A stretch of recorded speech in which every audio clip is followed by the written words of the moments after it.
शिवसेनेच्या मंत्र्यांची आता वर्षा बंगल्यावर एक महत्त्वाची बैठक सुरू झाली आहे। लोकसभा निवडणुकीच्या संदर्भात या बैठकीमध्ये चर्चा केली जाते आहे। मित्र पक्षांसोबत समन्वय ठेवूनच काम करायचं आहे। मुख्यमंत्री एकनाथ शिंदे यांनी सगळ्या मंत्र्यांना आता सूचना केल्याचं समोर आलेलं आहे। तर महत्त्वाची बातमी आपण पाहतोय, शिवसेनेच्या मंत्र्यांची वर्षावर आता बैठक सुरू झाली आहे। लोकसभा निवडणुकीच्या संदर्भात बैठक सुरू असून मित्र पक्षांसोबत समन्वय ठेवूनच काम करायचं आहे। मुख्यमंत्री शिंदे यांनी या बैठकीच्या माध्यमातून सर्व मंत्र्यांना आता सूचना देखील दिलेल्या आहेत। अजय अडसूळ आपले प्रतिनिधी आपल्याशी थेट जोडले जात आहेत, त्यांच्याकडून या बैठकी संदर्भातले अधिकचे अपडेट घेऊयात।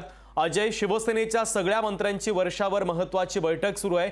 आगामी लोकसभा निवडणुकांच्या संदर्भात देखील महत्त्वाचं मंथन या बैठकीमध्ये केलं जात आहे। अधिकचे अपडेट नेमके काय आहे?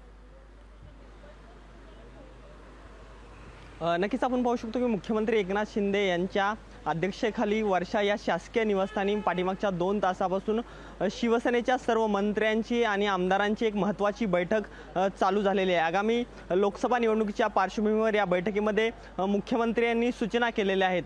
प्रामुख्याने पाहायला गेलं तर काही मतदारसंघातील उमेदवार जाहीर करायचे राहिलेले आहेत। विशेष करून नाशिक या मतदारसंघावर राष्ट्रवादीने दावा केलेला आहे। त्यामुळे मुख्यमंत्री यांनी आजच्या बैठकीमध्ये पदाधिकाऱ्यांना याचबरोबर नेत्यांना सूचना केलेल्या आहेत। एकूणच महायुतीमध्ये सर्व समन्वय ठेवून उमेदवारी जाहीर केल्या जाणार आहे। त्यामुळे कोणीही नाराज होऊ नका।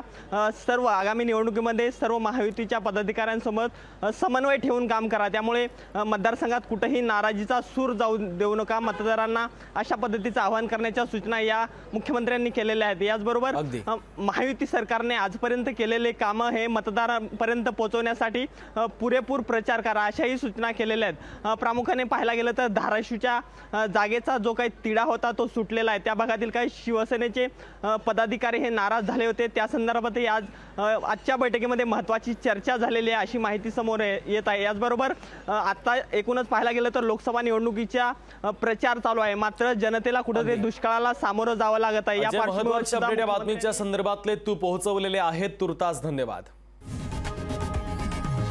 लोकशाही मराठी ऐका, पहा, जागरूक रहा।